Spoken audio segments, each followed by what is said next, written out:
بسم الله الرحمن الرحيم الحمد لله نحمده ونستعينه ونستغفره ونعوذ بالله من شرور أنفسنا ومن سيئات أعمالنا من يهده الله فلا مضل له ومن يضلل فلا هادي له وأشهد أن لا إله إلا الله وحده لا شريك له وأشهد أن محمدا عبده ورسوله أما بعد فإن أحسن الكلام كلام الله وخير الهدي هدي محمد صلى الله عليه وسلم وإن شر الأمور محدثاتها وكل محدثة بدعة وكل بدعة ضلالة وكل ضلالة في النار. So today's lesson number 23 in our series on the commentary upon riyaadhus saliheen, and it is the sixth lesson on the chapter on patience, sabr. So today's hadith is hadith number 30, and this is the famous well-known hadith from Sahib radiallahu anhu, that the Messenger of Allah sallallahu alaihi wasallam, this is the story of the king, the magician, and the young boy, and within it there are tremendous lessons of sabr, of patience. And so inshallah, we'll read through the hadith first of all, the lengthy hadith. We'll read through that first, and then we go through the commentary of Shaykh Ibn Uthaymeen rahimahullah. So the Messenger of Allah sallallahu alaihi wasallam, he said that كان ملك في من كان قبلكم وكان له ساحر فلما كبر قال للملك إني قد كبرت فبعث إلي غلاما أعلمه السحر. So there used to be a king, and from the nations that came before, and he used to have a magician. And when this magician became old, he said to the king that indeed I have become old, so send for me a youth whom I can teach magic. فبعث إليه غلاما يعلمه. So he sent to him a youth who he was going to teach. وكان في طريقه إذا سلك راهب. On his way to the king, he met a rahib, which is an ascetic, a worshipper, someone given to worship. فقعد إليه وسمع كلامه فأعجبه. So when he sat with him and he began to listen to his speech, then his speech was it amazed him. He liked the speech.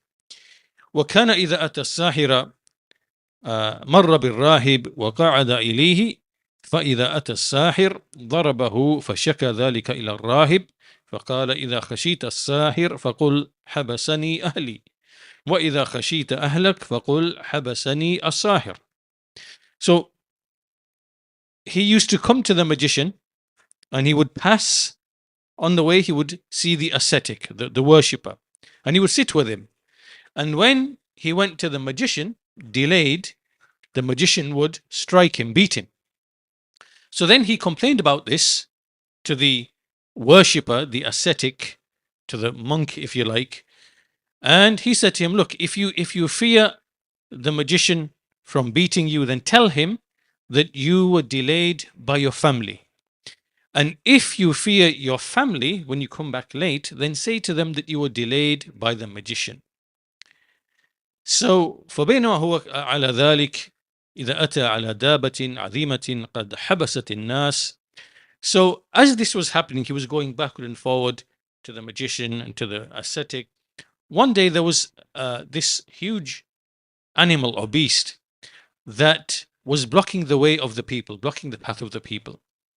So he said, today اليوم أعلم الساحر أفضل أم الراهب أفضل. He said, today I will know whether the magician is better or the ascetic, the monk, the worshipper is better. So he took a stone and he said, اللهم إن كان أمر الراهب أحب إليك من أمر الساحر فاقتل هذه الدابة حتى يمضي الناس. So he made a dua.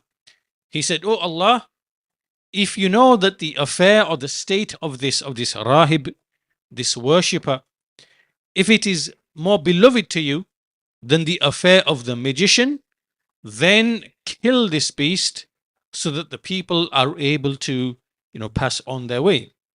So then he threw it, فَرَمَاهَا فَقَتَلَهَا وَمَضَى النَّاسِ. So then he threw it, killed the beast, and then the people were able to pass on their way.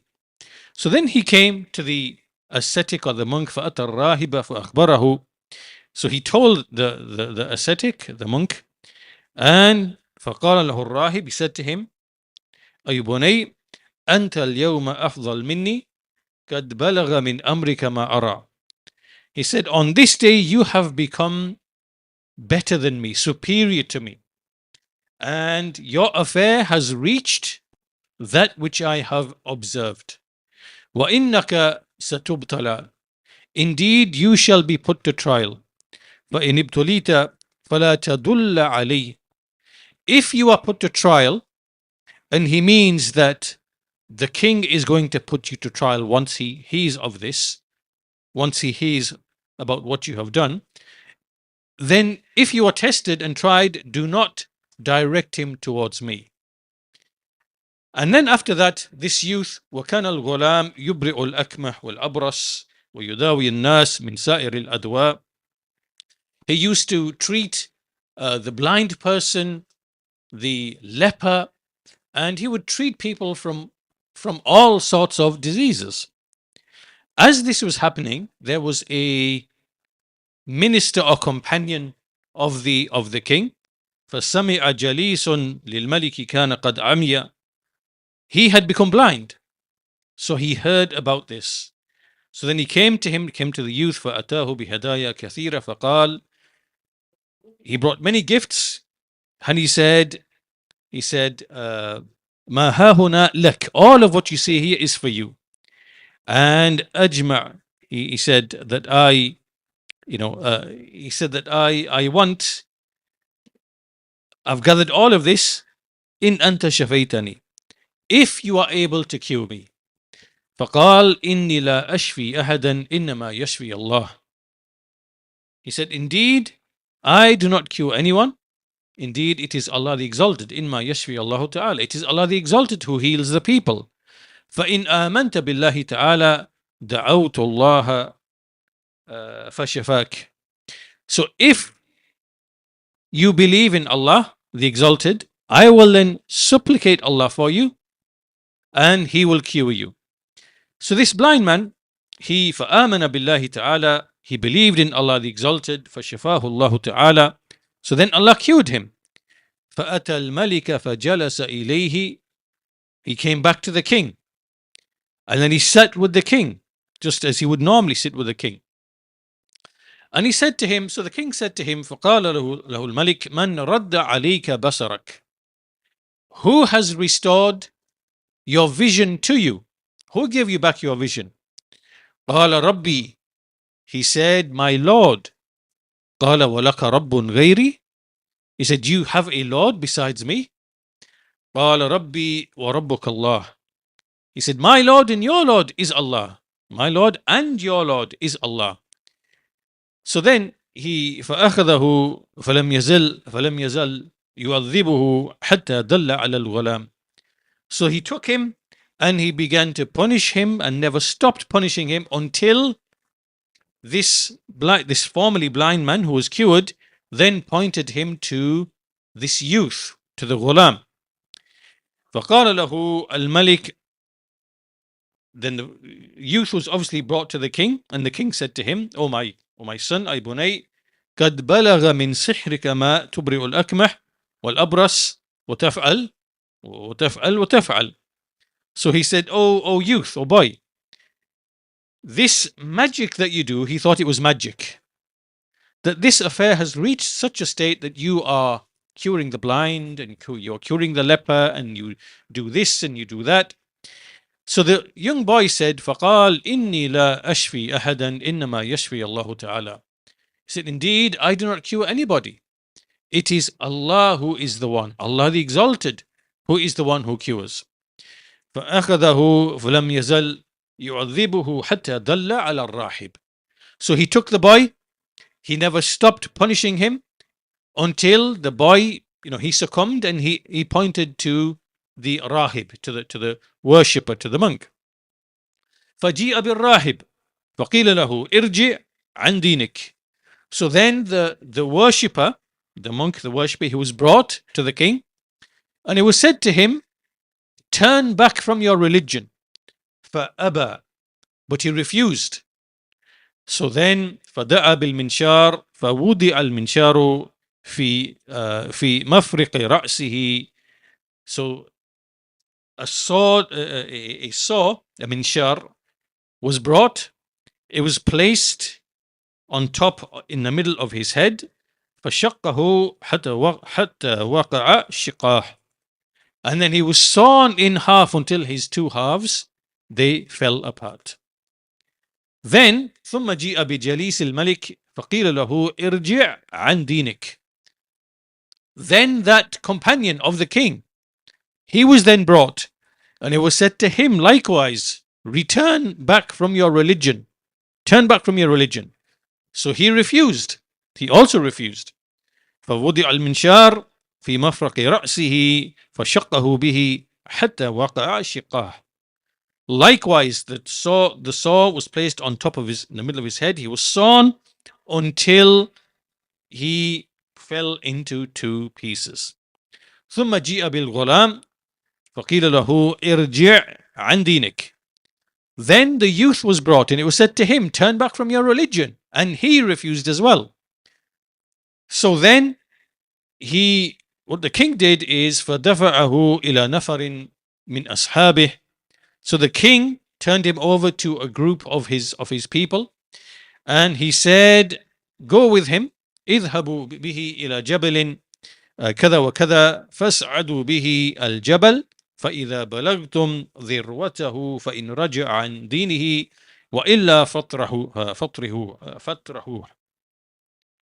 So he said, take this youth to such and such mountain, go all the way to the top. When you reach the peak, then either he will turn back from his religion, otherwise you will throw him off. So they went. فَذَهَبُوا بِهِ فَصَعِدُوا بِهِ الْجَبَلِ. They went, they ascended the mountain. فَقَالَ, and then the youth, he made dua to Allah subhanahu wa ta'ala. He said, Allahumma kfinihim bima shi'it. Said, oh Allah, suffice me against them with whatever you wish. So فَرَجَفَ بِهِمُ الْجَبَلِ فَسَقَطُوا. Then the mountain, it shook and they fell. And then this boy, he made his way back. وَجَاءَ يَمْشِي إِلَى الْمَلِكِ فَقَالَ لَهُ الْمَلِكِ مَا فَعَلَ أَصْحَابُكَ فَقَالَ كَفَانِيَهُمُ اللَّهُ تَعَالَى. So he came back to the king, and the king said, what have you done with the companions that were with you? He said, Allah the Exalted, he sufficed me against them. So then he gave him to another group of people. فَدَفَعَهُ إِلَى نَفَرٍ مِّنْ أَصْحَابِهِ فَقَالَ اذْهَبُوا بِهِ فَاحْمِلُوهُ فِي قُرْقُورٍ وَتَوَسَّطُوا بِهِ الْبَحْرِ فَإِنْ رَجَعَ عَنْ دِينِهِ وَإِلَّا فَاقْذِفُوهُ فَذَهَبُوا بِهِ. So he said, take him to the sea, and when you are in a boat, and when you are in the middle of the sea or the ocean, either he turns back from his religion, or you will throw him into it. So they went. فقال, he said once again, he made dua to Allah subhanahu wa ta'ala. Allahumma kfinihim bima shi'it. Oh Allah, suffice me against them with whatever you will. So what happened is that the boat overturned with them, and they all drowned. فغرقوا وجاء يمشي إلى الملك فقال له الملك ما فعل بأصحابك. So he came back to the king walking, and the king said, what has happened to your companions? He said, كفانيهم الله تعالى. Allah sufficed me against them, the Exalted. So then the king said, indeed, the youth said to the king that indeed you are not able to kill me. إنك لست بقاتلي حتى تفعل ما أمرك به. You will not be able to kill me until you do what I command you to do. So the king said, ما هو, what is it? He said, تجمع الناس في صعيد واحد. He said, you gather the people in like a field or a plain. وتصلبني على جذع ثم خذ سهما من كنانتي ثم دع السهم في كبد القوس ثم قل بسم الله رب الغلام ثم ارمني. He said, okay, you take me, you tie me to a tree, and then you take an arrow from my pouch. Then you place the arrow in the bow, and then you say, in the name of the Lord of the boy, in the name of the Lord of this youth of the boy. Then you shoot the arrow at me. فإنك إذ فعلت ذلك قتلتني. If you do that, then you will kill me.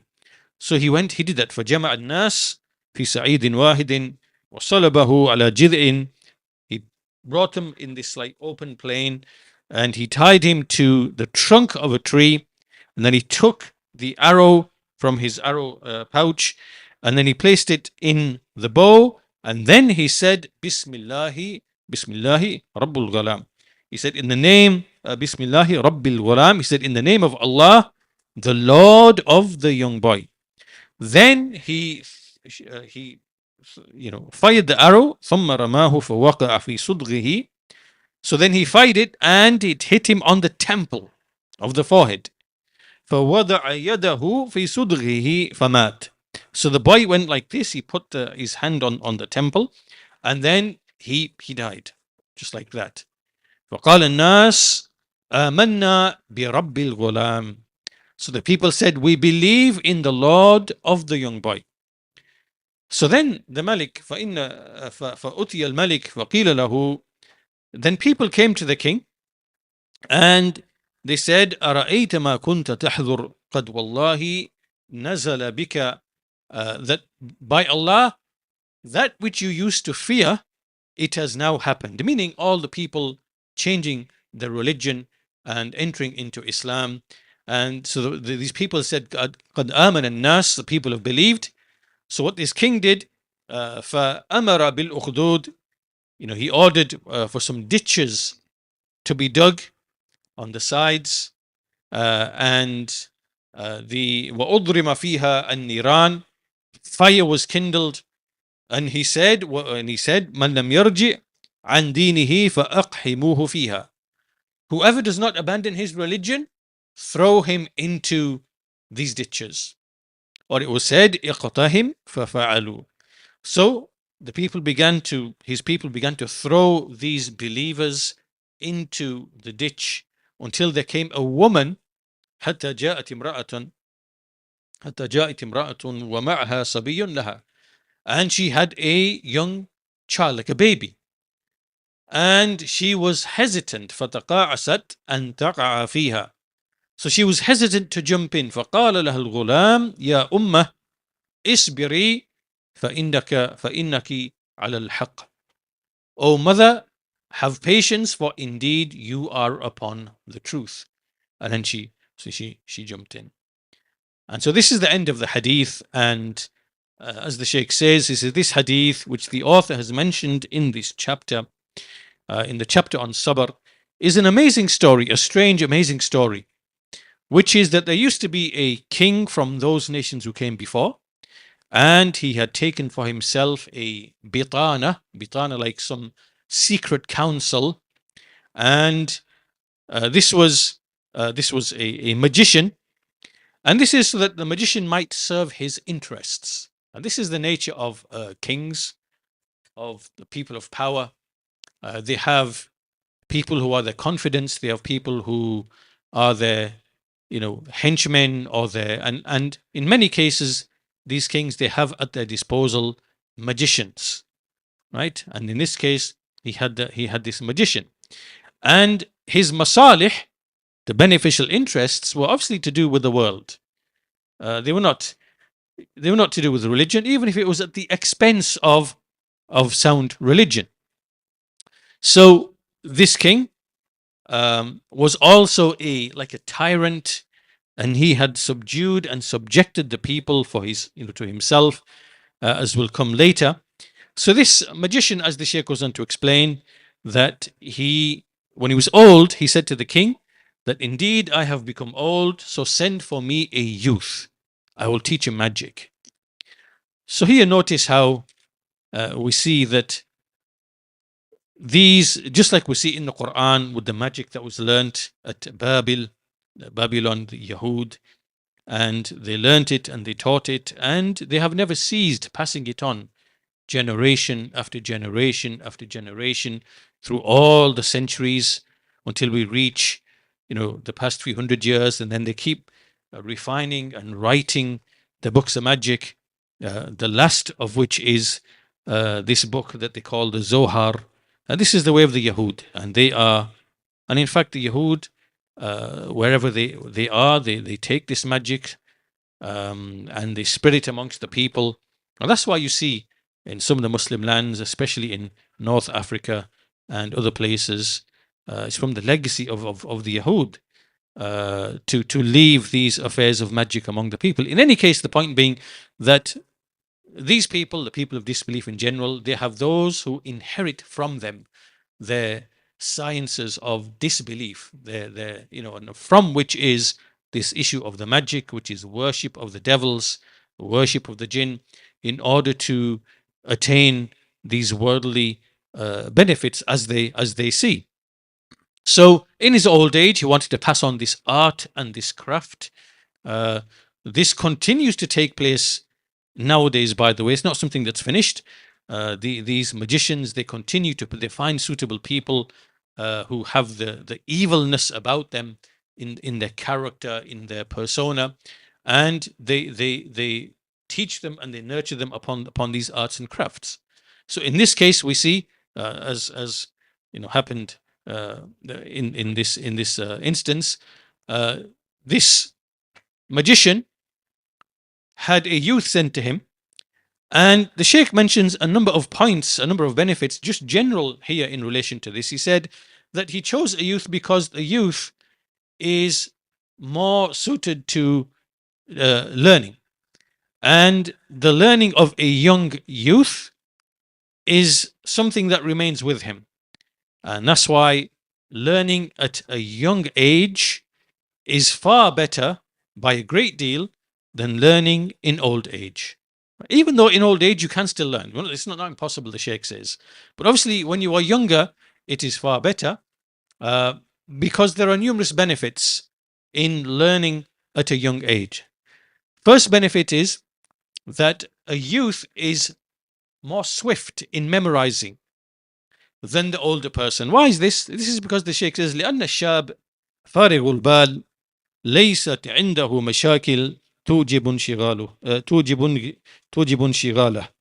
He said that first reason is, and the first benefit learning when you are young, is that a youth is swifter in memorization, because the youth does not have like the preoccupations of the mind that an older person has. Older person, he's a father, he's a grandfather, he has children, he has responsibilities, he has a livelihood and things like this. Many issues preoccupy him, and they occupy his mind. And so because that mind is not clean and empty, therefore it's difficult to commit to memory, when there are these preoccupations which exist in the background in the mind of an elder person. That's the first reason, the first benefit. The second benefit, he says, أنما يحفظه الشاب يبقى وما يحفظه الكبير ينسى. Because he says the second benefit is that what a youth memorizes remains, what the old person memorizes is forgotten. This is like in general, generally speaking. I mean, there are, in old age, you can, if you put your mind to it, you can learn, you can memorize, it is possible. And there are many scholars who learned in their old age, memorized the Quran and became scholars. This is like in general. Overwhelmingly, it's the case that you find it much harder to memorize in old age. ولهذا كان من الحكمة الشائعة بين الناس. This is why it is said, like there's a piece of wisdom there is spread amongst the people. إن العلم في الصغر كالنقش في الحجر لا يزول. Right?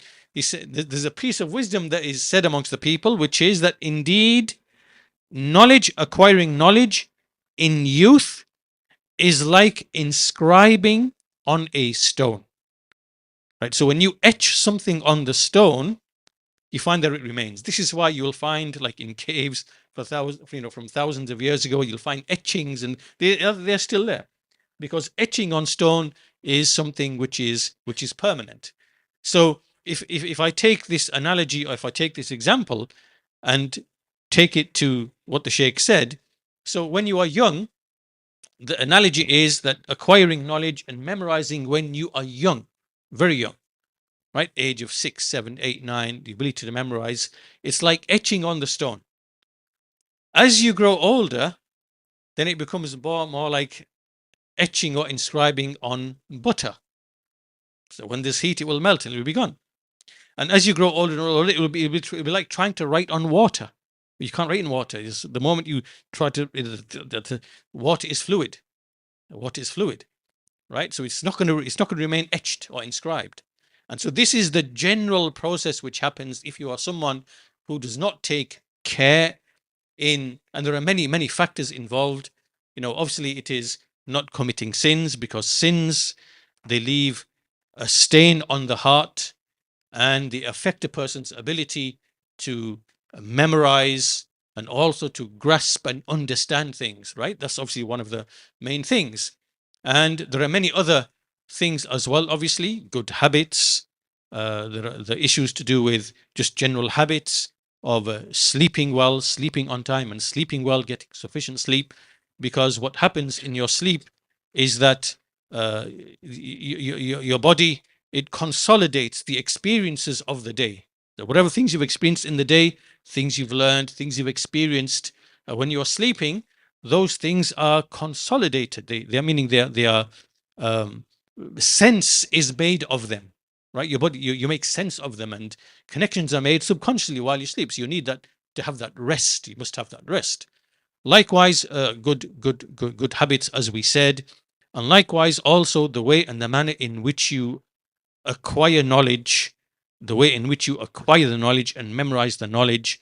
You begin with simple basic things, the basic foundations. You memorize them, and then on top of that foundation, just like you do with a house, for example, what you do first, you lay the foundations. Obvious, you lay the foundations, stable, solid foundations.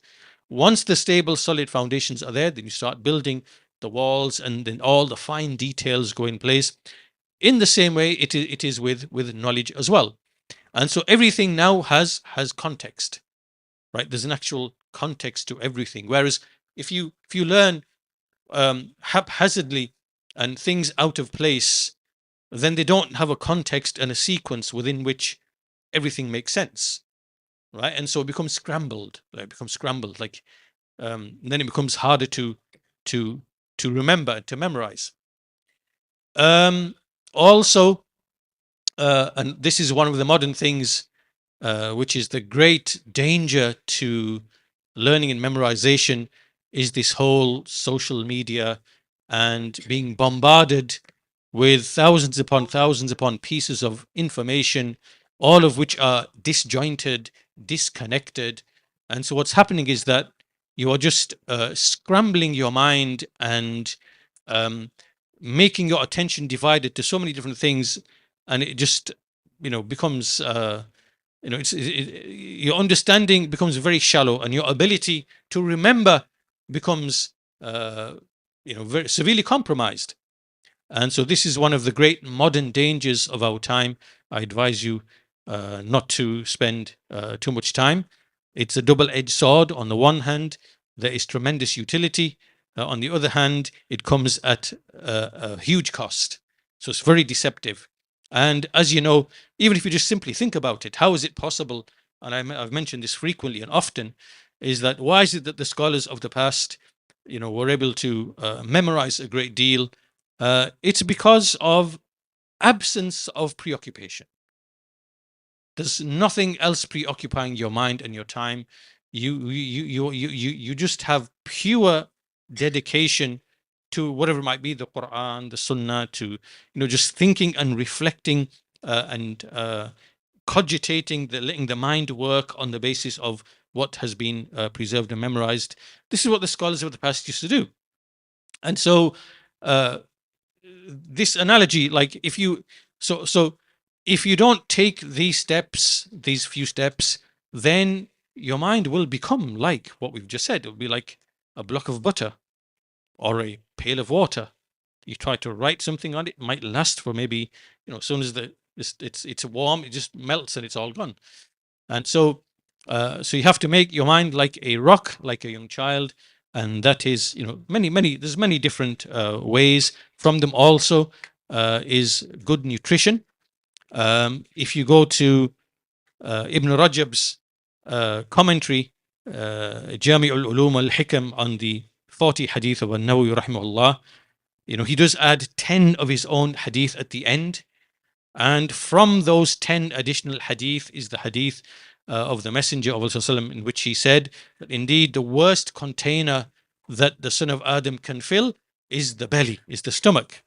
So if you go back to Ibn Rajab al-Hanbali's commentary on that hadith, you will find that he brings many narrations from the Salaf, from the Sahaba, all of which mention that going hungry or having little food is extremely beneficial for the mind, for sharpness, for intellect, right? And again, this comes back to the same thing, just like we said before, that a person who's older, he has many preoccupations in life which concern him in his mind, right? His responsibilities, he's a father, he's a grandfather, livelihood, dealing with life's difficulties, challenges, his mind's preoccupied. In the same way with nutrition, depending on what you eat and how much you eat, or whenever you eat, there's always an after effect of what you eat. Just like in the same way, if you take different things and you burn them, you burn paper, you get a certain type of ash. You burn wood, you get a certain type of ash that's left behind. You burn plastic, extremely toxic. So what's left behind and what is produced in the process, extremely toxic, right? This is poisonous.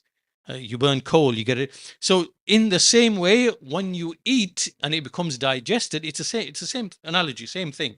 Your body is basically burning, like burning the food. Metabolism and absorption, it's the same thing, right? So what you eat and how much you eat, there's always like a residue left over, right? That residue remains in your body and affects, like, again, it has an effect on your, like, your fitness. Does it make you lazy? Does it make you tired? Does it, make your mind a bit compromised, so you find it hard to concentrate? These are real and true effects which happen over, with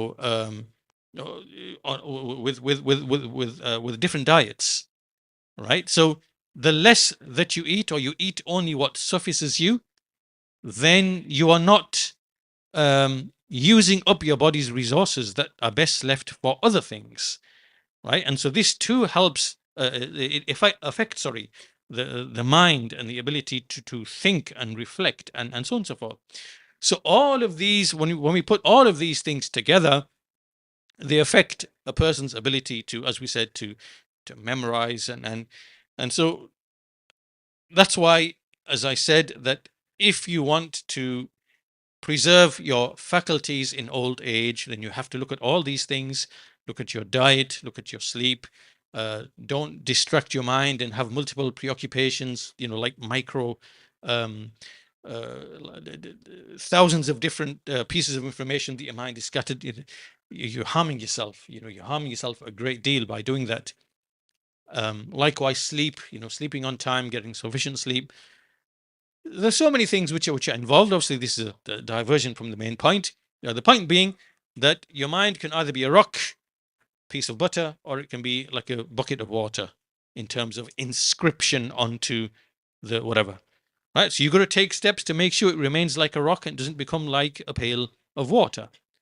And people perceive and notice this as you go through the 20s, 30s, 40s, 50s. When you start hitting 40s, 50s, people start realizing, I can't remember things anymore. I can't, it's a true and real effect.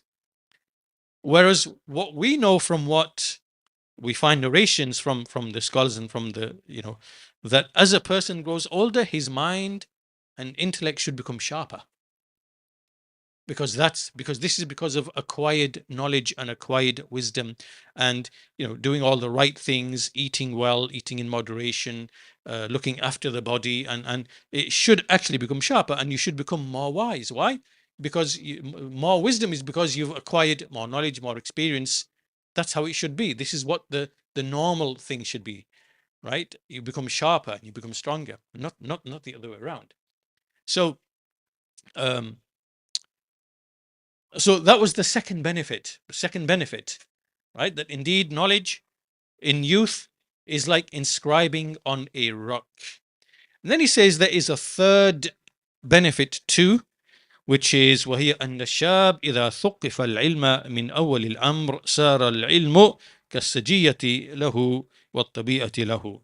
Right? This is when a youth, if a youth is brought up, trained and cultured upon knowledge from the very beginning, then the knowledge will become as if it's like a trait. It's something natural, right? Meaning there's nothing to it. And so this is why, just like memorization of the Quran, if you get a youth from an early age to learn half a page, then it becomes like nothing. It becomes nothing. It's very easy to do that, but it becomes normal, becomes natural, right? It becomes like a trait and a quality. So then the Sheikh says that this person he will he will grow up in life, he will experience life, and he will know things. So coming back to the story now, this magician, his age became advanced, and he'd experienced many things in life, and he asked the king to choose for him a youth so that he could teach him magic. And so he taught him whatever he taught him. However, Allah Azza wa Jal intended something else by way of this youth. So what happened? The Sheikh goes on to tell how the Sheikh would, how the youth, would pass by the monk, and he tells the story same as what's in the hadith, so we can pass by that he would be delayed speaking to the monk, the ascetic. It would amaze him what he heard. Then he would go to the magician, who would beat him. So what happened is that the ascetic said to him, if you go to the magician, tell him your family held you back, and if you go to your family, tell him that the magician held you back. And the Sheikh says Allah knows best. Why did the ascetic or the monk tell him that? Because obviously he's lying, effectively lying to the magician, lying to his family. He said maybe he saw that the maslahah in this was better, and it will the maslahah will grow and become greater than the actual harm of the lying. This is what the Sheikh says. Maybe we could give some interpretation for that. So anyhow, this is what the youth began to do, and he would come to the rahib, listen to him, then go to the magician. He would go and make his excuse, and so on and so forth. Then on one occasion he came, and there was a beast, and he took his opportunity to see who is better. Is the magician better, or is the worshipper better? And the Sheikh says, obviously we know that there's no doubt about this. The magician is either a mu'tadin zalim, or he is a kafirun mushrik. Right, this magician, depending on what type of magician he is. So if he is, فإن كان يستعين على السحر بالشياطين يتقرب إليهم ويعبدهم ويدعوهم ويستغيث بهم فهو كافر مشرك. So if this magician is someone who is basically seeking the assistance of the jinn, he worships them, he seeks nearness to them, invokes them, seeks their help, and so on and so forth, no doubt this one is a mushrik and a kafir, because he's worshipping the jinn. And وإن كان لا يفعل هذا لكن يعتدي على الناس بأدوية فيها سحر فهذا ظالم معتد. Right, but if he's not using the jinn, however, he is transgressing against the people with like potions. These are potions, right? And he gives them to the people, and they affect the people in their mind. And so this is using poisons and things like that to affect the people's mind. This person now is a zalim mu'tadin. So in other words, what is the sihr which is kufr? It is the one that involves the assistance of the jinn. So the worshipper, no doubt. So who is better? Is it the magician or is it the worshipper? The worshipper, the Shaykh says, if he is one who worships Allah ala basiratin, meaning he's a worshipper upon knowledge, then he is muhtadin, right? He is a rightly guided worshipper. وإن كان عنده شيء من الجهل والضلال, right? So however, if he's a worshipper but upon ignorance and misguidance, yet his intention is good, right? Then his intention is good, even if his action is evil. So in other words, in either of the two situations, no matter what type of magician you have or what type of worshipper you have, the worshipper is obviously better, right? No matter what type of worshipper, in either of the two situations, is much better than the magician who is either a kafir or he is a mu'tadin, a dhalim. So the important thing is that the Sheikh says that the youth, he informed the worshipper what happened, right? Meaning that when the beast, he made dua to Allah, that, oh Allah, if the if the worshipper is better than the magician, then kill this beast. And so this is what happened. He then went to the worshipper, told him what happened, and the worshipper said, today you are better than I am. And this is because, why? Because the ghulam, his dua was accepted by Allah subhanahu wa ta'ala. This is what gave him the virtue. So the Shaykh says this is a ni'mah from Allah subhanahu wa ta'ala upon a servant, that when a servant is doubtful about an issue, just like the youth was doubtful about, is the magician better, is the worshipper better, because he was visiting both. He was learning magic from the magician, he was learning wisdom and knowledge from the worshipper. So he wanted to see which knowledge is better. Is it this or is it that? Is it that knowledge, the art and craft of magic and the benefits that come with it and the power that comes with it? Or is it this knowledge here, which is, how to be a worshipper and how to be righteous and knowledge and wisdom and all the things that come with it, which would be truth and honesty and piety. Whereas obviously with magic, there's something else. So the Shaykh says this is from the ni'mah of Allah subhanahu wa ta'ala upon a servant, that when he's doubtful and he makes dua to Allah, that Allah explains to him what the truth is, which is what happened to the youth. And so here the Shaykh mentions, in our Sharia, there is al-istikhara.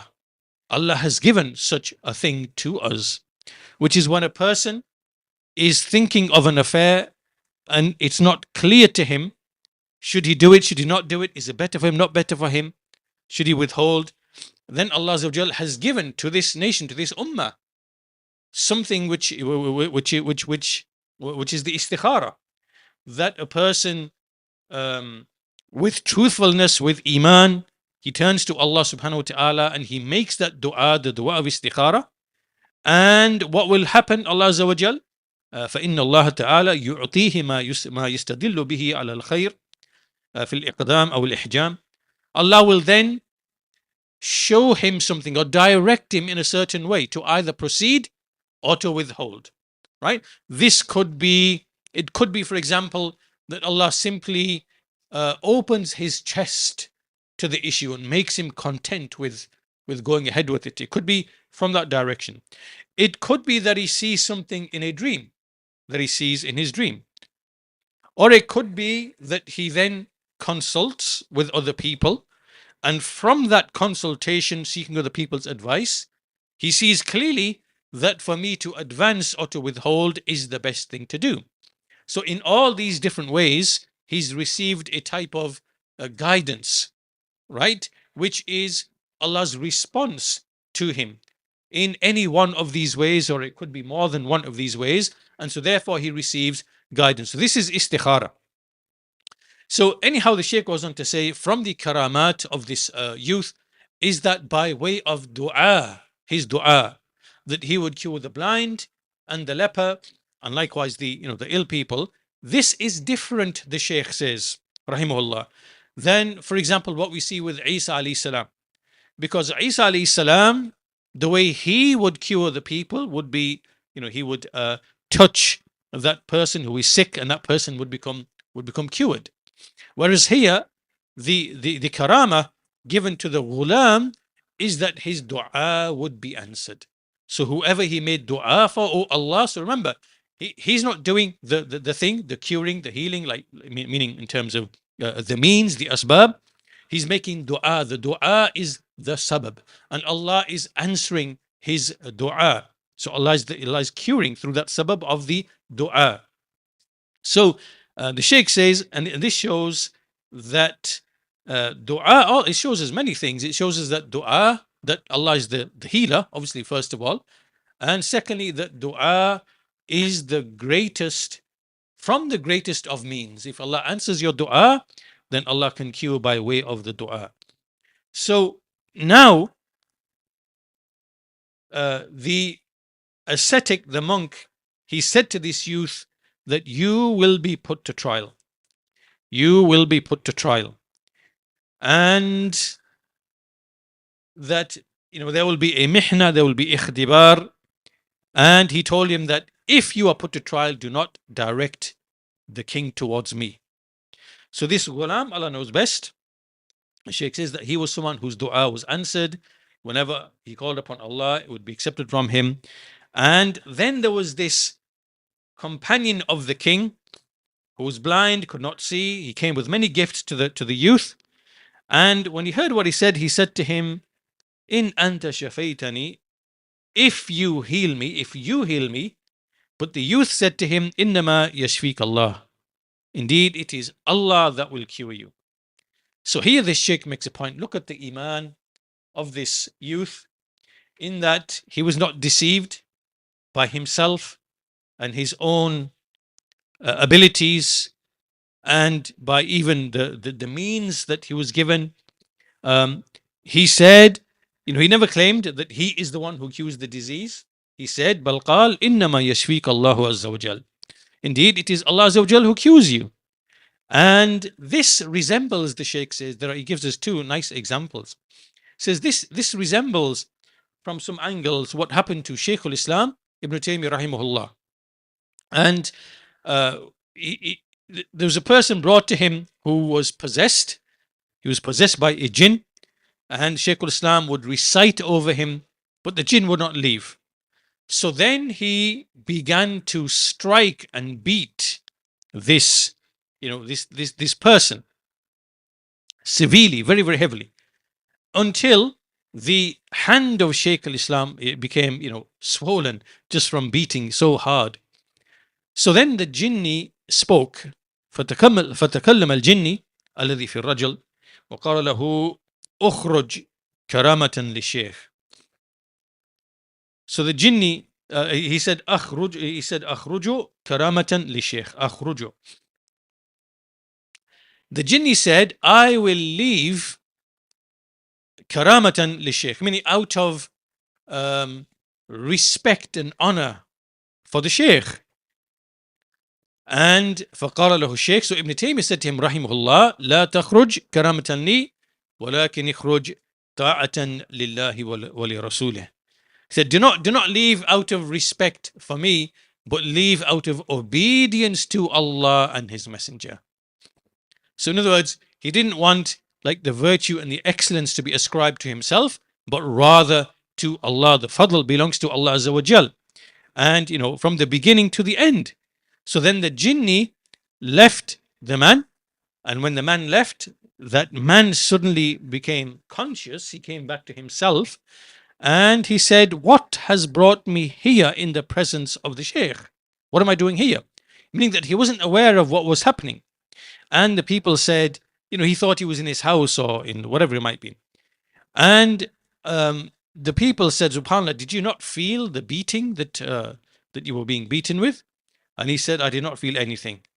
I did not feel anything. So then obviously the man was cured. What is the point here? The point being that the people of knowledge, like this youth in the story, and the people of knowledge, they do not ascribe the bounties and the favors of Allah to themselves. Rather, they ascribe them to where they belong, to Allah Azza wa Jal. And so he then said to the person, he said, if you believe, he said to this minister, this companion of the king, he said, فَإِنْ أَنْتَ آمَنْتَ دَعَوْتُ اللَّهَ لَكَ. If you want, I will call upon Allah. I will call upon Allah for you. And so then the man believed. He believed in Allah. He made dua for this man. And فَشَفَاهُ اللَّهُ فَأَصْبَحَ مُبْصِرًا. Right? The man now regained his sight. Then this person came back to the king and he sat with the king, which is his usual in a way. The king said to him, who returned your vision? He said, my Lord. So this king said, you have a Lord other than me? He said, my Lord and your Lord is Allah. So he took him, never ceased to punish him until he pointed to the youth. Then the youth was brought. He punished him until the youth pointed to the rahib, the ascetic. He punished, so he basically brought the rahib, and obviously he did what he did. He sawed him in half. And this king, obviously he was a tyrant, and he did the same thing to the jalis, to his companion, sawed him in half. And then he brought, because the youth was not able to have patience over that, so then Sheikh goes on to discuss an issue here, which is that, is it obligatory upon a person to have patience until he is killed, or is he allowed to speak a statement of kufr in order to save his life? Right? So the fact that this tyrannical king took the rahib, the monk, and likewise the other, the former blind minister who regained his sight, they were both believers. So the question arises, both of them, they refused to recant the religion. Now, is that something obligatory for you to do? Is it wajib? Or is it not? Can you speak a word of kufr so that, in order to save your life? So the Sheikh says, هذا فيه تفصيل. This has some detail to it. If it is a matter that relates only to yourself, right? So the only person involved here now is just yourself. So here you have the choice. فله الخيار. It's a choice. If you want, you may say a word of kufr out of compulsion in order to save your life. As long as your heart, obviously, is firm in Iman, as long as your heart is firm in Iman.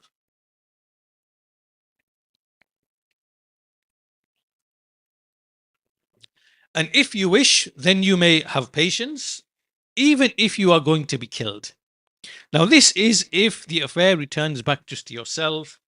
For example, someone comes to you and says to you, prostrate to this idol, and he might do so, intending prostration to Allah, not to the idol, while his Iman is firm, or he might not do so, and he might be killed. Right? This is okay when it refers to an individual. However, إذا كان الأمر يتعلق بالدين بمعنى أنه لو كفر ولو ظاهرا أمام الناس لكفر الناس.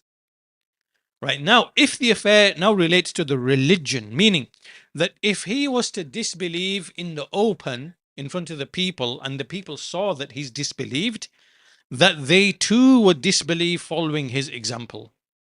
So in this case, فَإِنَّهُ لَا يَجُوزُ لَهُ أَن يَقُولَ كَلِمَةَ الْكُفْرِ. It's not permissible now for him to speak a word of disbelief.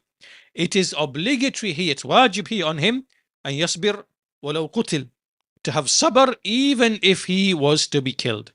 And this is like the issue of jihad. Right? الجهاد في سبيل الله. المجاهد يقدم على القتل ولو قتل. The mujahid advances to fighting and death and killing, even if he is killed in the process. Why? Because he wants for the word of Allah to be uppermost. So when a person is in front of the people and he's forced to say a word of kufr, they are forcing him to do so, then it is not allowed it is obligatory upon him to have sabr, and that he do not speak the word of kufr, especially in the time of fitna, especially in a time of fitna like it was for those people, especially in that time. And he should have patience even if he's going to be killed. Another example, another illustration from history to show the same point is the Sheikh goes on to give the example. ومثل ذلك ما وقع للإمام أحمد بن حنبل رحمه الله تعالى حين امتحن المهنة العظيمة المشهورة. The example of this is what happened to Imam Ahmad bin Hanbal rahimahullah when he was put to trial in that mighty great trial. Right? He was ordered to say, Inna al-Qur'an makhluq. Indeed, the Quran is created. He was ordered to say that by way of the rulers. This is because those rulers were led to believe that to ascribe speech to Allah, to give Allah this attribute of speech, and speech is something which to them, to these people, to the Jahmiyyah and the Mu'tazila, who affected the rulers, they considered it to be idolatry, because they were affected by Greek philosophy, and within Greek philosophy, if you ascribe any additional attributes to Allah and His existence, it means that you are now, believing in multiple eternal entities, right? So His speech is an entity, and Allah is an entity. Allah is eternal, and the speech is also eternal. Therefore, now there's two eternal things. This now is idolatry, right? So therefore, the Quran cannot really be Allah's speech. It must be something else. It must be either something that Allah creates as speech in other people, or it is just simply, as some of the later Jahmiyyah came and said afterwards, it's just a meaning in Allah's self. It's not actual speech, right? So this is idolatry. So the rulers became convinced by way of the Mu'tazila, and likewise by way of the by way of the books that were translated from Greek philosophy.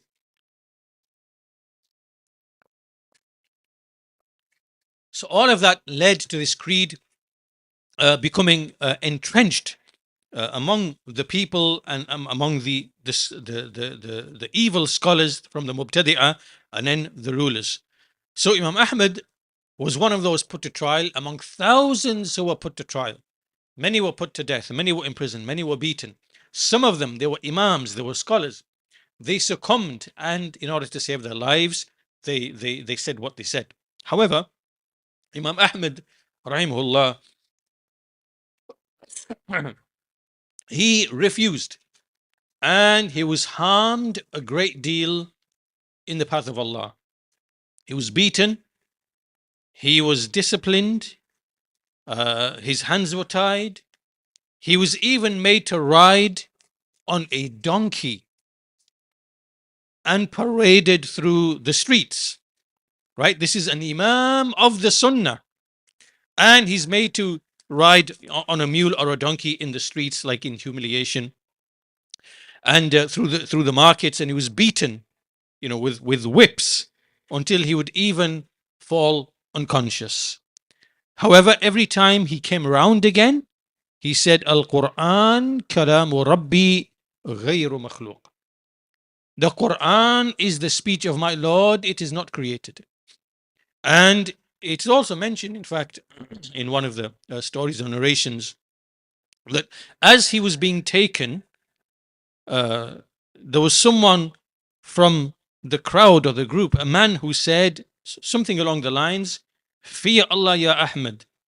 Today, something along the lines, the meaning of which is that Islam rests on you, that if you say what they want you to say, it will be the end, and disbelief will conquer. And if you say, and if you stick your ground, and you be firm, and you fear Allah, and you speak the truth, then it will be a victory for. So he is given some words of support which he heard, and that speech that he heard from someone, just like a bystander, giving him encouragement and admonishing him, that is what led him to contribute to him being firm.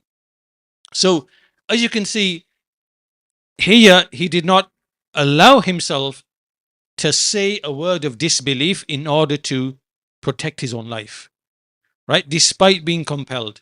Why? Because the people were watching, and all the people were watching, and this news would spread everywhere that Imam Ahmed said that the Quran is, right? And then everybody would have said the same thing. The Sheikh says, لأن الناس ينتظرون ماذا يقول الإمام أحمد فلو قال القرآن مخلوق لصار كل الناس يقولون القرآن مخلوق وفسد الدين. If Imam Ahmed had said the Quran is created, everybody would have said the Quran is created, and then the religion would have become corrupted. However, the Shaykh says, ولكن رضي الله عنه جعل نفسه فداء للدين. He made himself like a sacrifice, a ransom for the religion, and he showed patience, and he expected his reward from Allah. What was the outcome? What was the aqibah? The aqibah was for him, meaning the outcome, the best outcome was for him. And all praise is due to Allah. So what happened eventually is that Khalifa died. And then the second Khalifa who was there at the time, he died as well. And then after him, Allah brought another Khalifa who was righteous. And he honored Imam Ahmad. And eventually, this Khalifa changed his view. When Imam Ahmad died, that Khalifa spoke with the truth, and then the people began to speak with that truth as well, right? And so the Jahmiyyah and the Mu'tazila, the enemies of Allah, they were defeated, and the enemies of Allah were deserted and abandoned. They are the ones who used to incite incite the rulers against Imam Ahmad. So this is evidence to show that the aqibah, the end result, the outcome is always for the sabireen, those who are patient, those who are truthful, and with Allah is success. So then when the king, when he had the worshipper, when he had him killed, and when he had likewise the minister of the king killed as well, he brought the youth, and the youth, he asked him to turn back from his religion, and he said no, because the deen of the king was shirk. He was upon shirk, and he made the people to worship him. He made them believe that he is their Lord, and so on. So they refused to recant from their religion, which is Islam and Tawheed. And this king would call the people to worship him and to adore him and worship him. So the boy refused to turn back from his religion. So the king went, and then the Shaykh goes on to mention the story how he basically sent the first group of people with him to the mountain. And when he went to the mountain to throw the boy off, what did he say? He made dua to Allah. Allahumma kfinihim bima shi't. He made this dua. Oh Allah, surface me against them with whatever you wish, with whatever you will. So he left it to Allah. He did not specify any way or method how Allah should surface him against them. He left it to Allah, bima shi't. And so Allah shook the mountain with them, and they fell off and they perished, and the boy came back. And then the second example, when they took him to the ocean or to the sea, and he said again, Allahumma kfinihim bima shi't. Allah, surface me against them with what you will. And the same thing happened. They were destroyed, and he came back to the king. So this time he told the king that if you want to kill me, this is how you do it. So the king did what he did, as occurs in the story, took him, tied him to a trunk, took an arrow from the quiver and shot him, hit him on the forehead, and he said it in the name of the Lord of the young boy. So when the people saw that, they all believed in the Lord of the young boy. They became Muslim, and then the king did what he did. He dug the ditches and he burnt them alive. This is the end of the Sheikh's commentary on the story. It brings some benefits towards the end. And so from the benefits that the Sheikh mentions, first of all, he said the strong iman of this youth, the strength of iman of this youth, and that this youth did not turn back from his iman. He did not change. And again, this is as a youth. Secondly, within it is a sign from the signs of Allah subhanahu wa ta'ala, an ayah, in that Allah Azza wa Jal would accept his dua. So when he said, oh Allah, surface me against them with whatever you will, Allah shook the mountain, and likewise those who tried to drown him. And so these are from the ayat of Allah. They show that dua is from the most powerful of means when a person is in difficulty, when a person is in hardship. This is why Allah Azza wa Jal, the point number three, Allah Azza wa Jal, yujibu da'wat al-muttar idha da'ah. Allah responds to the call of the one who is in affliction. And when a person calls his Lord, he is in a calamity and affliction, and he is compelled, this is a darura, then, and he does so certain of Allah's response, then Allah will respond to him. In fact, this is even so with a disbeliever. حتى الكفار إذا دعوا الله في حال الضرورة أجابهم الله. Even the people of disbelief, you find it amongst the people of disbelief, that when they are in a severe hardship and calamity, and they empty their hearts out, and they call upon, to them, like a God, creator, whatever, and they forget everything else, and they think only of this. Now is like, they believe in like rububiyyah. They empty their hearts, and Allah responds to them. أجابهم الله مع أنه يعلم أنهم سيرجعون إلى الكفر. Even though Allah knows that after He saved them, they're going to return back to their disbelief. So, and He gives the example of like when they are on the ocean and they call upon Allah, referring to the ayah in the Quran, فَإِذَا رَكِبُوا فِي الْفُلْكِ دَعَوُوا اللَّهَ مُخْلِصِينَ لَهُ الدِّينَ.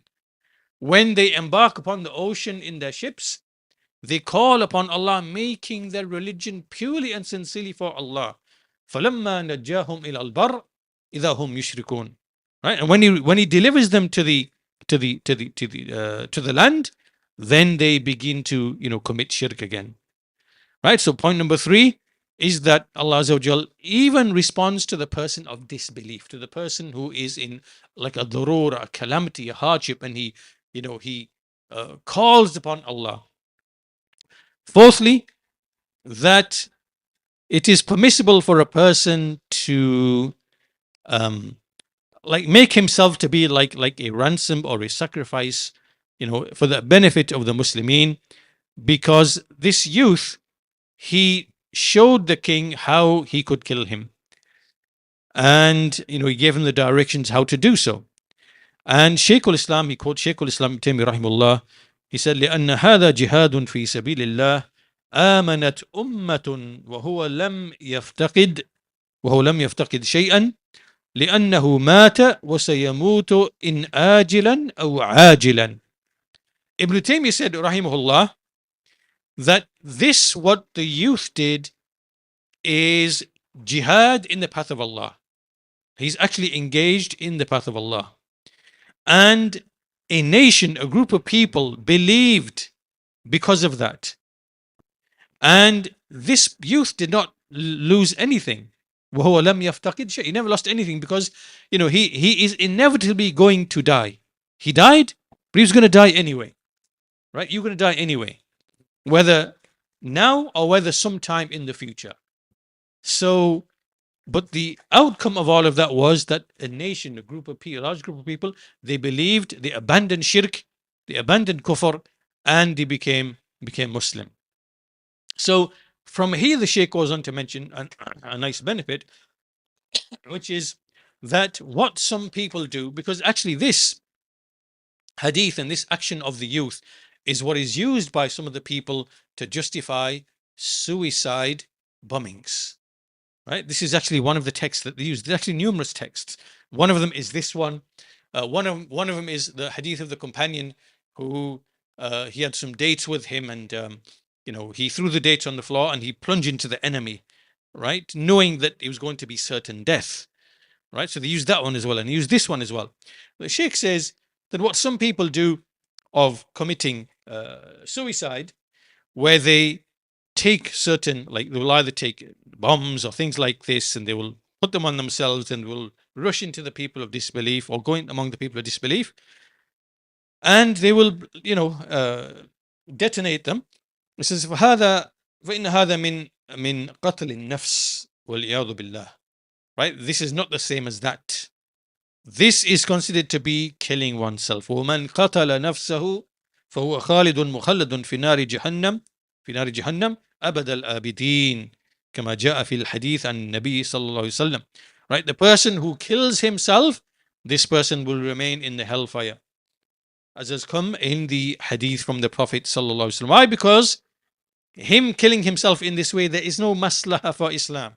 There is no benefit for Islam, because if he killed himself and he killed 10 people or even 100 or 200, right, Islam is not going to benefit from this, from the action of these people. And we know, and we've seen this in the modern era of what these people do, whether in the Muslim lands or whether in when they target non-Muslims in Muslim lands, or whether in the non-Muslim lands when they target the non-Muslims. Right? We know this, right? Those people are not going to become Muslim when you go and you blow them up. Unlike the story of the youth, right? And because in that story, many people became became Muslim. Sorry. And as for here now, when you kill people, non-Muslims, this does not necessitate they're going to become Muslim. And maybe the enemy will become even more severe, and they will try to, seek the vengeance until they basically kill and take many more Muslims, in the most severe way. The Sheikh goes on to say, كما يوجد من صنع اليهود مع أهل فلسطين. He says, this is something that we find, that this is something that the Yahud do with the people of Palestine. This is so apt to what's been happening over the past couple of years. You go and you kill 10, 20, 30, 40, 50, 70, of the Yahud. What have they done? They've just razed Gaza to the ground with 2.5 million people. We don't know how many tens or even hundreds of thousands have actually been killed, and the rest are starving, living in poverty. Where was the benefit in that? Where was the benefit in that? Right? فإن أهل فلسطين إذا مات الواحد منهم بهذه المفجرات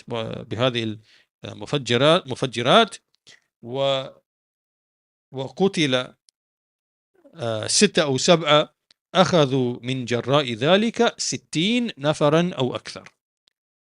Right? If you kill 6 or 7 of the Yahud, they'll come back, they'll kill 60 or 70. And this is actually worse than that. That's like 1 to 10. Right? This is like, 1 to 100 or 1,000 even. So the Sheikh says, فَلَمْ يَحْصُلْ فِي ذَلِكَ نَفْعٌ لِلْمُسْلِمِينَ وَلَا انْتِفَاعٌ لِلَّذِينَ فُجِّرَتْ هذه المفجرات أو فجرت هذه المفجرات في صفوفهم. Right? This brings no benefit at all, neither to the Muslims nor to the ones in whose midst these things are detonated. That's why the Sheikh says, this is why we hold and we see that what some people do of this intihar, of this like suicide, we believe it is killing oneself بغير حق, without any due cause. Not killing oneself, but killing life, killing people without any just cause. And that it will necessitate entry into the hellfire, and refuge is with Allah. And that the one who does it is not a shaheed. He's not a shaheed. However, if a person was to do it, some ignorant Muslim, muta'awwilan, right, he's wrongly been led to believe somehow that this is something that Islam allows. And we hope that he is saved from sin, that he's not someone who is sinful, because he is muta'awwil, right? He made a faulty interpretation. He thought it was correct to do because he's been misled or whatever. But we do not say that he's written as a shaheed, because he did not follow the path of shahada.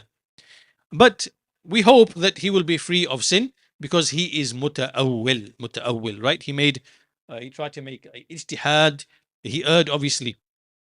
So then at the end of this, the Shaykh goes on to finish that right at the end of the story.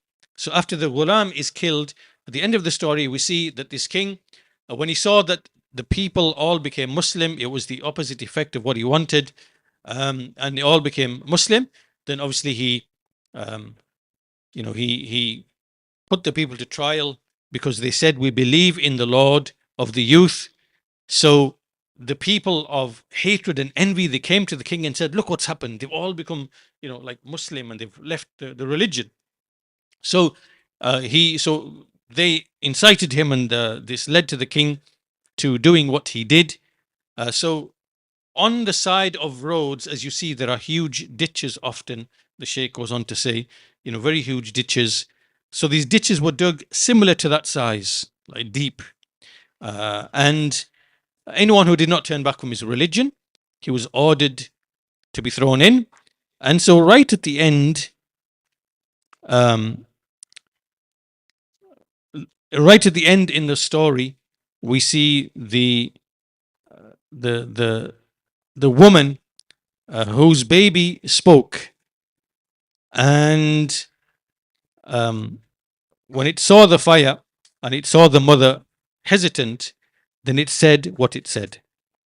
Right? وهو صغير لا يتكلم لكن أنطقه الله الذي أنطق كل شيء. So even though this was a small baby, it not able to speak, Allah made it to speak. Allah gave it the ability to speak. And this is a karama. This is like a, like a karama, like a miracle. And for this mother, that Allah made its baby to speak in order for her iman to be strengthened, and for her to die upon iman. And so the Shaykh goes on to say that he mentions the ayah in the Quran, وَيُنَجِّي اللَّهُ الَّذِينَ اتَّقَوْا بِمَفَازَتِهِمْ لَا يَمَسَّهُمُ السُّوءُ وَلَا هُمْ يَحْزَنُونَ.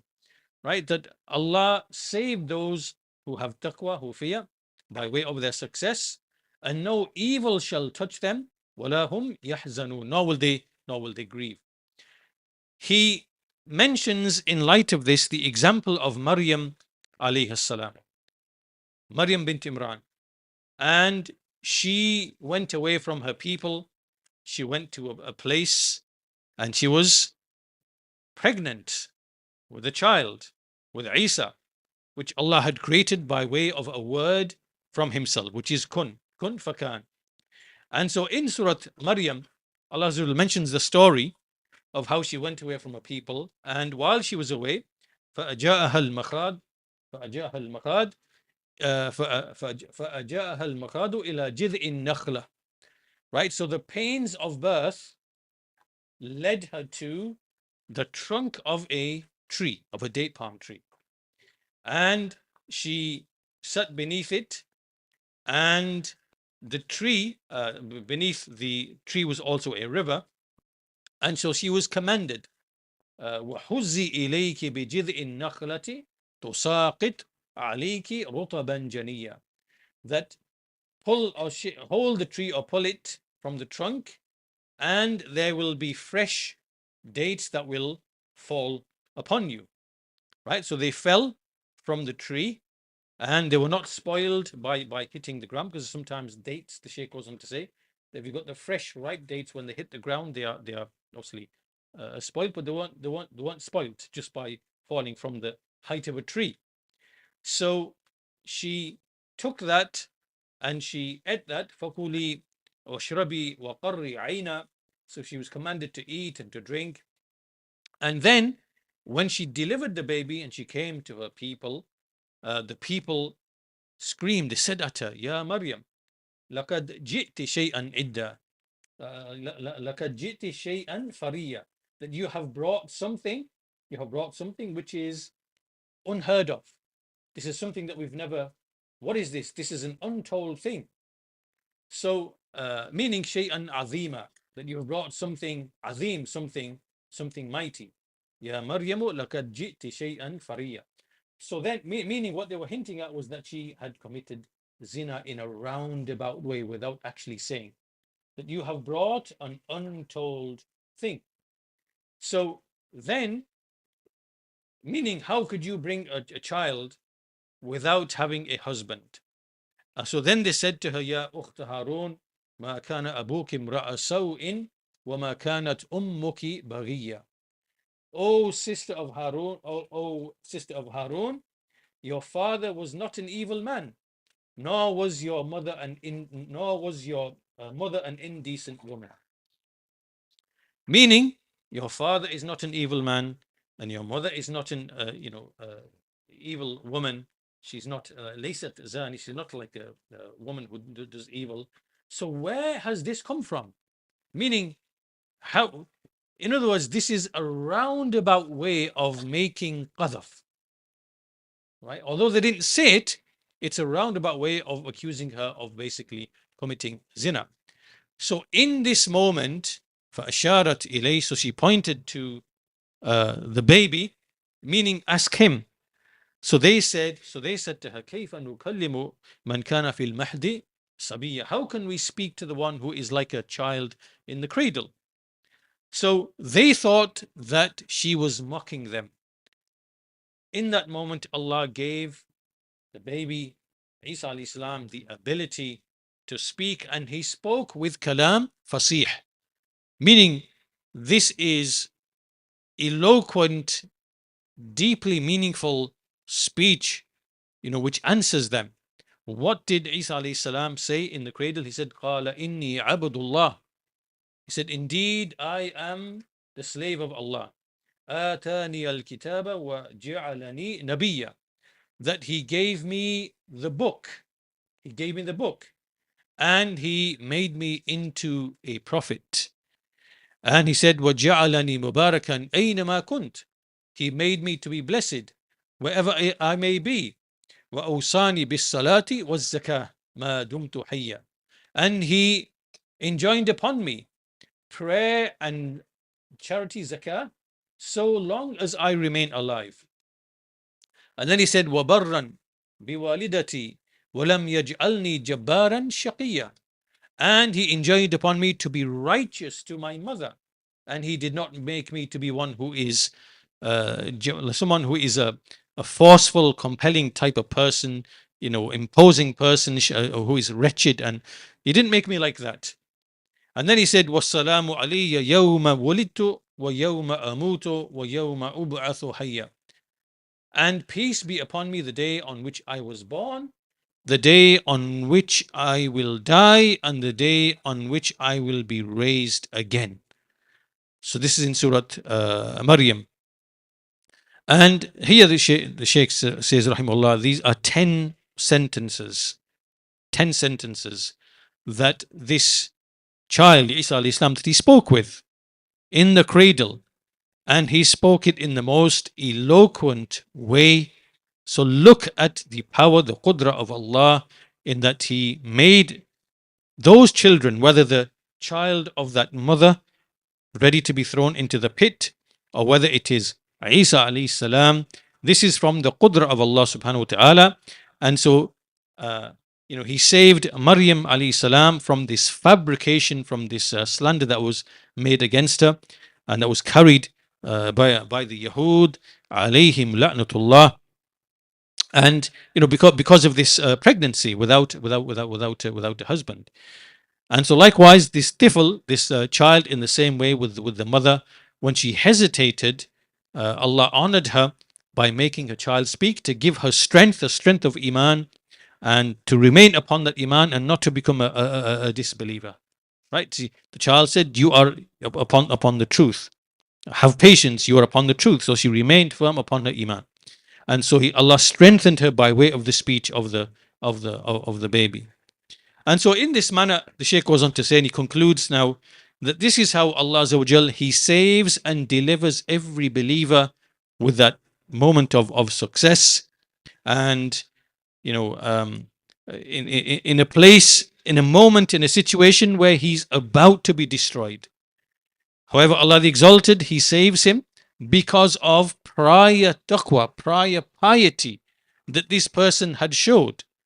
Right? And then he ends with the statement of the Messenger of Allah sallallahu alaihi wasallam, which is like the lesson here, which is ta'arraf ilallahi fi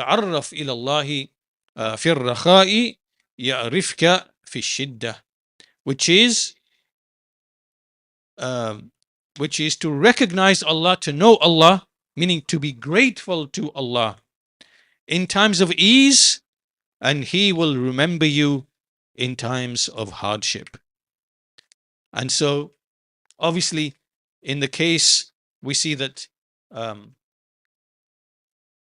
Azza wa Jal, he saved and exonerated Maryam alayhi salam from the fabrication, because she was a righteous woman, given to devotion. She was chaste and pious, And likewise, this mother who's hesitating from jumping into the pit because of her prior iman, and Allah Azza wa Jal gave her this steadfastness by way of the miracle.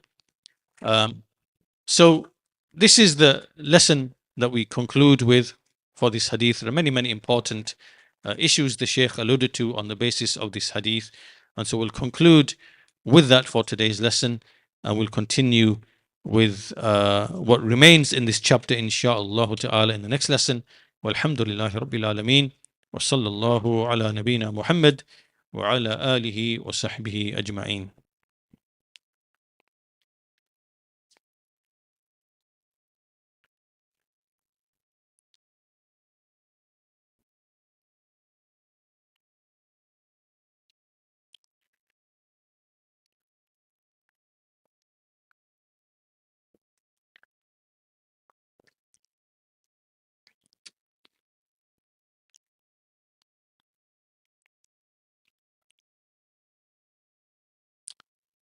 It's not related to the topic, but the question: how do you advise someone who is wanting to marry a sister but doesn't have a job, refuses to look for a job, has no income other than benefits, the credit that the government gives, lives with parents and not open to moving out?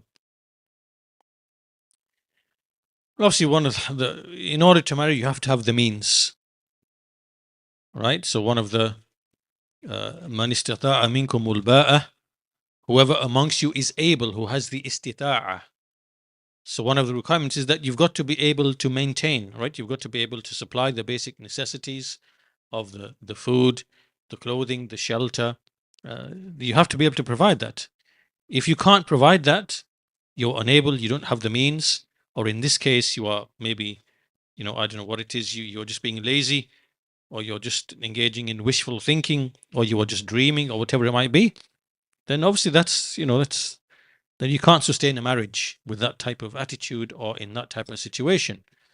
So upon you is to fear Allah and to fast in order to preserve your chastity, and to work towards a situation where you can get married, where you're able to get married.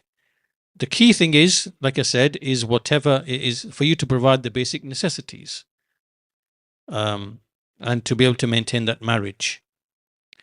So the advice would be, either you should strive, if you're not refusing to look for a job, obviously you're not helping your situation, right? You should, even if the job is, you might think it's not honorable, right? Even it means washing cars or something else, if it means more to you to get married and to preserve your religion, half your religion and your chastity, then even washing cars is an honorable, dignified job, right? This is an honorable and dignified job. This is dignity in the sight of Allah, not in the sight of people, but in the sight of Allah, that you have engaged in a lawful earning in order to be chaste. It is noble in the sight of Allah. Do not belittle anything, right? So you should go out, look for a job, if that's going to help you in your religion, to protect your religion, especially in the society, then you should do so. You should look for something like that. Otherwise, with this attitude, you're never going to get married. You should try to be self-sufficient. The believer always tries to be the one who gives, has the upper hand rather than the lower hand. Rather than the hand that takes, it should be the hand that gives. This is how a believer should be. A believer should be self-sufficient, like we mentioned in one of the previous lessons in the hadith that came previously. So this description here, this is wishful thinking. If you're refusing to look for a job, and you rely upon benefits, and you're unable to provide shelter, food, clothing, you're depending upon your parents, this is not the sign of a person, of a respectable, dignified person. This shouldn't be a person who fears Allah, and a person who knows what his obligations are, a person who knows what the rights of his parents are upon him. This is not correct.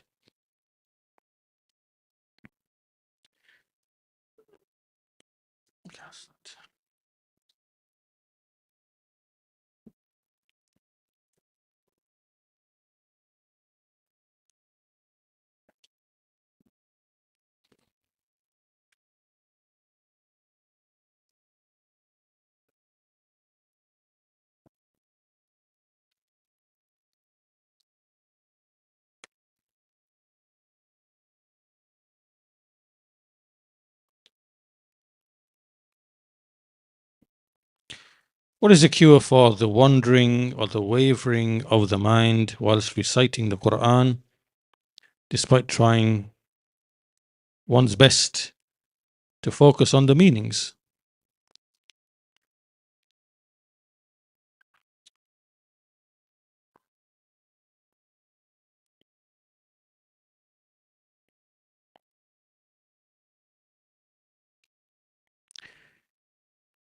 From the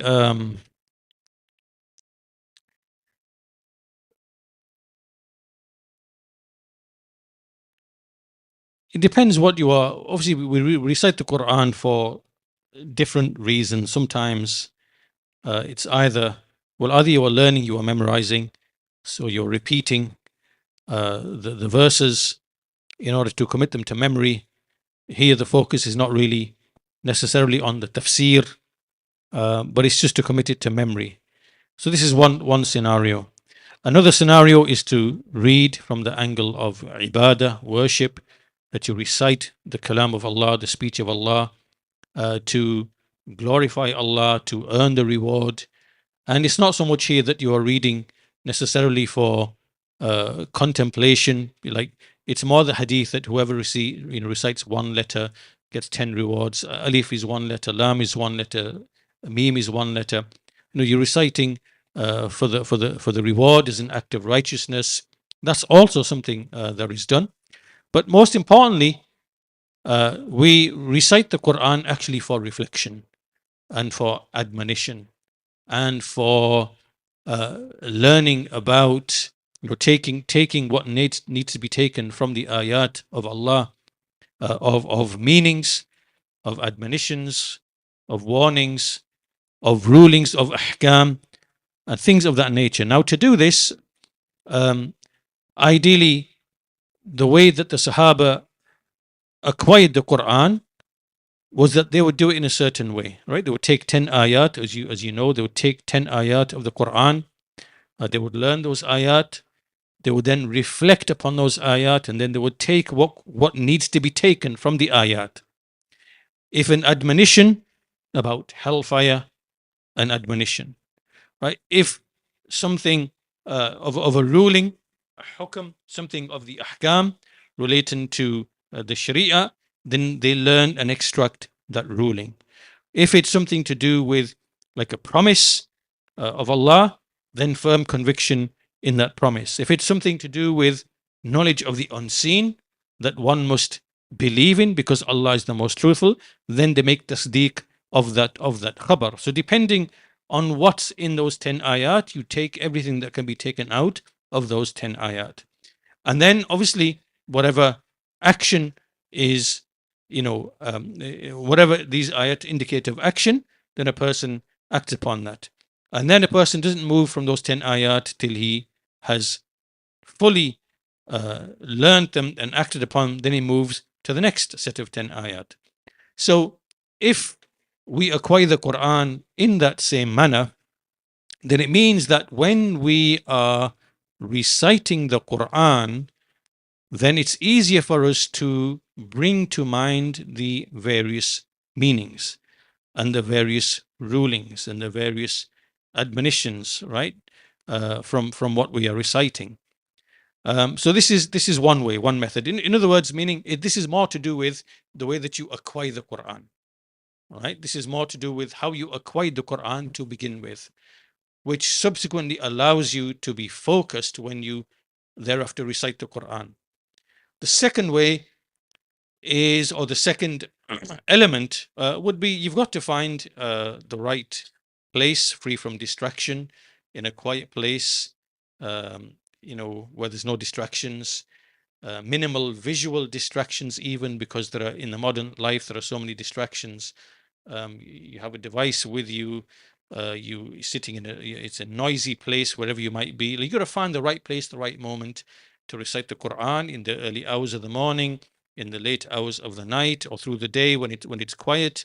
So you've got to have a setting where you are able to, free of distractions, be able to think about what you're reciting, choose what you're going to recite, repeat it over and over. Right. So choose the right moment. The third thing that you can do is whatever you're going to recite, refer back to the tafsir. There is available in the English language, Arabic and English language, summarized tafsirs of the Quran that elaborate on the meanings, so that you read through them before you read the passage. And then you go to the passage, and as you read it, you try to remember, you try to recall the things that you read in the tafsir about the actual meanings. Right? This is the third thing you can do, which is read a bit around the ayat of the Quran, or the passage, or the chapter, even if it's the chapter, if it's like a short chapter that you are going to recite. That's the third thing. The fourth thing, obviously, you can also make dua to Allah to open up your heart to the Quran, to its memorization, to its reflection. This is something that Allah gives you tawfiq. Tawfiq is from Allah subhanahu wa ta'ala. Oh Allah, grant me the ability, make the heart to be the spring, make the Quran to be the spring of my heart, the rabi' of my heart. There are supplications like that. And for Allah to give you understanding and fiqh in the religion, you can ask Allah for that, to make dua to Allah for that. That's the fourth thing that you can do. The fifth thing, which is an underlying thing for many things, is that you should avoid sins and make tawbah for your sins, make frequent istighfar. Making istighfar opens up for you the ability to understand and reflect. Scholars like Shaykh Islam Ibn Taymiyyah rahimahullah would, whenever he wasn't able to understand a matter, he would make istighfar, seeking forgiveness from Allah. And then he would be granted success in grasping and arriving at the truth in the matter. So making tawbah to Allah, making istighfar to Allah, is a way of removing the rust and the stain that's on a person's heart, which otherwise, it goes back to what we said at the beginning of the lesson today, that there are sins that people have which leave stains on the heart. Those stains on the heart make it difficult for a person to focus and reflect and to benefit because of these stains. So you aid that process by making istighfar, making tawbah to Allah, and just removing those stains, so that again your mind is clear and whatever. And then the general issue of focus, maybe the focus, I don't know, maybe sometimes people, this can go back to even things like diet and lack of sleep, and your lifestyle and your diet as well, right? So meaning there's many factors involved that might be affecting, like that. I don't know who this person is and what your lifestyle is, or what your diet is, or what you do, or whatever. But there are many factors that contribute to the you not being able to focus on the Quran. Some of them could be to do with your religion, your sins, some of them could be to do with your lifestyle, some of them could be to do with, there's different things.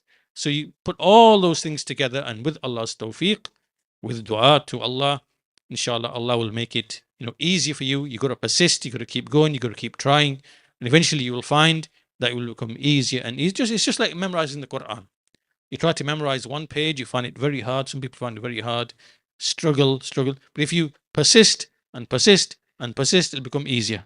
It'll become easier, and it'll become very easy. It'll become just like a habit. This is how it is. You've got to overcome that initial hurdle to, so if you keep trying with Allah's permission, inshallah, you will be able to focus on what you're reciting, and you will be able to benefit from what you're reciting, inshallah ta'ala. Inshallah, we'll conclude our lesson there today, and we'll conclude here. We'll continue in the next lesson. Walhamdulillahi Rabbil Alameen, wa sallallahu ala nabina Muhammad wa ala alihi wa sahbihi ajma'in.